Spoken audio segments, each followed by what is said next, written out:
الصبح بدا من طلعته والليل دجى. بسم اللہ الرحمن الرحیم۔ رمضان المبارک اپنی برکتوں اور رحمتوں کے ساتھ ساتھ بہت سارے واقعات بھی اپنے اندر سموئی ہوئی ہے۔ اس میں ایک واقعہ سید عائشہ رضی اللہ تعالیٰ عنہ کے وفات کا بھی ہے۔ سید عائشہ رضی اللہ تعالیٰ عنہ وہ عظیم شخصیت ہیں جو اللہ کے پیغمبر صلی اللہ علیہ وسلم کے حرم میں آئیں اور علم کے اندر وہ مقام حاصل کیا جو نہ ہی کوئی صحابہ کرام میں حاصل کر سکا اور نہ ہی کوئی ازواج مطہرات میں حاصل کر سکا۔ اللہ کے پیغمبر پر جو دین اللہ رب العزت کی طرف سے نازل کیا گیا، اس دین کا نصف حصہ 1,44,000 صحابہ کرام کے ذریعے دنیا میں پہنچا اور نصف حصہ تنہا سید عائشہ رضی اللہ تعالیٰ کے ذریعے دنیا پر پہنچا۔ سید عائشہ رضی اللہ تعالیٰ وہ عظیم المرتبہ خاتون ہیں کہ آپ صلی اللہ علیہ وسلم آپ سے بہت زیادہ محبت کیا کرتے تھے۔ صحابہ کرام جب کسی مسئلے میں پھنس جاتے ہیں، کوئی مسئلے میں دشواری پیش آ جاتی تو وہ فوراً امی عائشہ رضی اللہ کے حضور حاضر ہوتے ہیں اور آپ سے اپنی علمی پیاس کو بجھاتے ہیں۔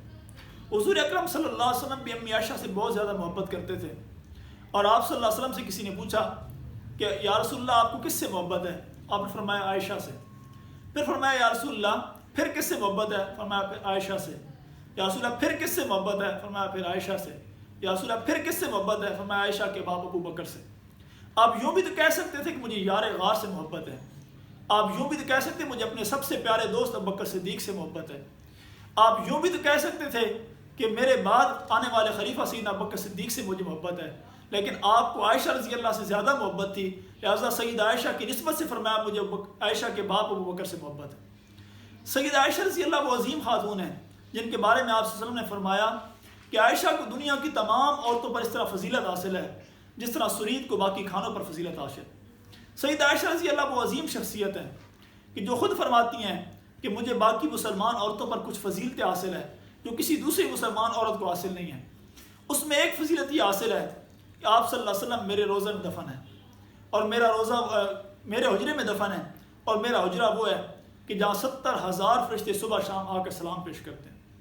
مجھے ایک فضیلت یہ حاصل ہے کہ میں کنواری اللہ کے پیغمبر کے نکاح میں آئی ہوں، میرے علاوہ کوئی عورت کنواری آپ کے نکاح میں نہیں آئی ہے۔ مجھے ایک فضیلت یہ بھی حاصل ہے کہ میرے بستر پر قرآن نازل ہوتا تھا، میرے علاوہ کسی کے بستر پر قرآن نازل نہیں ہوا۔ مجھے ایک فضیلت یہ بھی حاصل ہے کہ آپ صلی اللہ تعالیٰ علیہ وسلم جب دنیا سے پردہ فرما رہے تھے تو آپ کا سر مبارک میری گود میں تھا۔ مجھے ایک فضیلت یہ بھی حاصل ہے کہ آپ صلی اللہ علیہ وسلم جب دنیا سے پردہ فرما رہے تھے تو میرا لعاب آپ کے لعاب دان میں شامل ہو گیا تھا۔ وہ کیسے؟ آپ صلی اللہ علیہ وسلم جب دنیا سے پردہ فرما رہے تھے تو آپ کو مسواک کی ضرورت پڑی، مسواک پیش کیا گیا، مسواک سخت تھا، آپ علیہ السلام کی طبیعت ناساز تھی، مسواک چبا نہیں سکتے تھے، تو سید عائشہ رضی اللہ سے کہا کہ مجھے مسواک نرم کر دو۔ سید عائشہ نے اپنی دندان مبارک سے مسواک کو نرم کیا، آپ صلی اللہ تعالی وسلم نے بغیر دھوئے اس مسواک کو استعمال کیا۔ سید عائشہ رضی اللہ تعالیٰ کی فضیلتیں جہاں اور بہت ساری ہیں، وہاں ایک فضیلت یہ بھی حاصل ہے کہ جب آپ صلی اللہ علیہ وسلم کی طبیعت زیادہ خراب ہو گئی، آپ علیہ السلام تمام ازواج مطہرات کے گھر میں باری باری رہ رہے تھے، لیکن آپ کی خواہش تھی کہ میں عائشہ رضی اللہ کے حجرے میں چلا جاؤں، اور آپ نے تمام ازواج مطہرات کو جمع فرمایا اور جمع فرما کر ارشاد فرمایا اگر تمہاری اجازت ہو تو میں کیا عائشہ کی ہاں تشریف لے جاؤں؟ تمام ازواج مطہرات نے اجازت دے دی۔ آپ صلی اللہ علیہ وسلم سب سے زیادہ دیر آخری وقت میں سید عائشہ رضی اللہ کے حجرے میں رہے اور پھر وہیں پر وفات پائی اور وہیں پر دفن ہے۔ اور یہ وہ حجرہ ہے جو جنت کا ٹکڑا ہے جس کے بارے میں آپ صلی اللہ علیہ وسلم نے فرمایا ما بین بیتی و منبری روضۃ من ریاض الجنہ، میرے ممبر سے لے کر میرے حجرے تک جو حصہ ہے یہ جنت کا ٹکڑا ہے۔ میرے بھائیوں، میں اور آپ نیک اعمال کرتے ہیں، روزہ رکھتے ہیں، زکوٰۃ ادا کرتے ہیں، طاقت ہو تو حج کرتے ہیں، اللہ رب العزت جرت دے تو جہاد پہ جاتے ہیں، میں اور آپ اپنا مال اللہ کے راستے میں خرچ کرتے ہیں، نماز پڑھتے ہیں، غریب لوگوں کا خیال رکھتے ہیں، وجہ صرف یہ ہوتی ہے کہ کل ہمارے مرنے کے بعد ہمارے اللہ تعالیٰ میں جنت عطا فرما دیں۔ میں اور آپ جنت مانگتے ہیں، بڑے بڑے غوث کتب ابدال جنت مانگتے ہیں، لیکن سید عائشہ رضی اللہ تعالیٰ وہ شخصیت ہے جو جنت کے ٹکڑے کی مالکہ ہے، اس ٹکڑے کی مالکہ ہیں جس میں آپ صلی اللہ علیہ وسلم تشریف آرام فرما رہے ہیں، اور کل اسی روضہ رسول سے حجرہ امی عائشہ رضی اللہ سے آپ اٹھیں گے، اور جب آپ صلی اللہ علیہ وسلم اس روضہ حجرہ کے اندر دفن ہوئے اس وقت سے لے کر قیامت کی صبح تک روزانہ صبح شام 70,000 فرشتے آ کر سلام پیش کرتے ہیں۔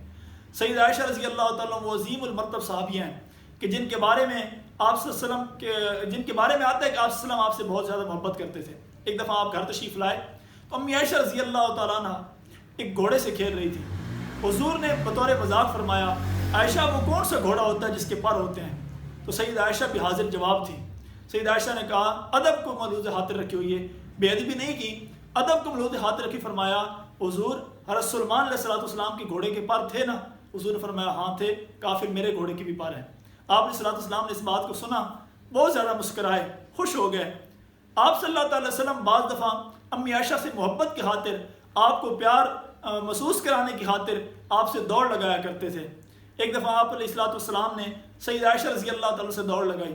سیدہ عائشہ رضی اللہ تعالیٰ چونکہ بچی تھی اور آپ علیہ السلام سے جیت تو نہیں سکتی تھی، دنیا کا کوئی شخص بھی آپ سے مقابلہ نہیں کر سکتا، لیکن آپ علیہ السلام جان بوجھ کر آہستہ دوڑے تاکہ عائشہ رضی اللہ کا دل رکھا جائے۔ آپ علیہ السلام پیچھے رہ گئے، سیدہ عائشہ آگے نکل گئیں اور خوش ہو گئی کہ میں نے آپ علیہ السلام کو پیچھے چھوڑ دیا۔ کچھ دن کے بعد پھر دوڑ لگائی، آپ علیہ السلام اب اس دفعہ آگے نکل گئے، سیدہ عائشہ پیچھے رہ گئی۔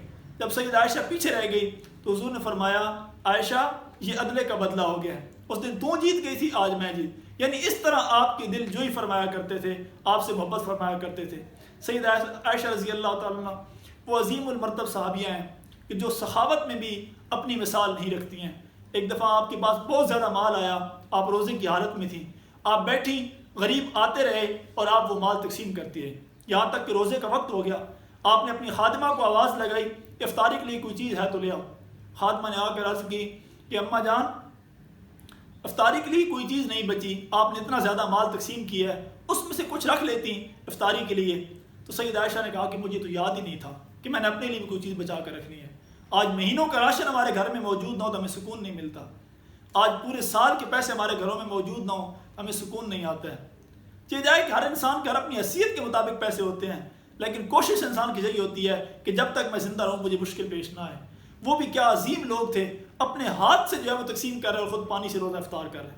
ایک دفعہ آپ کے پاس آپ کے بھانجے نے مال بھیجا، اس مال کو آپ تقسیم کرتی رہیں۔ جب مال ختم ہونے والا تھا تو آپ کی خادمہ آئی اور کان میں آ کر کہا اماں جان آپ کا روزہ ہے، مال ختم ہونے والا ہے، اس کے علاوہ گھر میں افطاری کے لیے کوئی چیز نہیں ہے، میں آپ کو یاد کروا رہی ہوں۔ پھر آپ کہتی ہیں کہ مجھے یاد کروا دینا تھا۔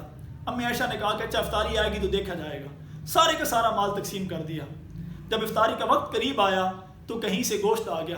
امی عائشہ رضی اللہ نے اس سے روزہ افطار فرمایا، کہا اپنی خادمہ سے کہا کہ دیکھو اللہ تعالیٰ دنیا میں بھی عام مال کے بدلے میں گوشت کھلا رہے ہیں، جنت میں اس کا کتنا بڑا مقام دیں گے، مرتبہ دیں گے۔ اللہ تعالیٰ سے دعا ہے امی عائشہ رضی اللہ تعالیٰ کے مقام کو صحیح طریقے سے ہمیں سمجھنے کی اور پھر ان کی عزت اور عظمت کا دفاع کرنے کی توفیق عطا فرمائے۔ وآخر دعوانا الحمدللہ رب العالمین۔ واللیل دجا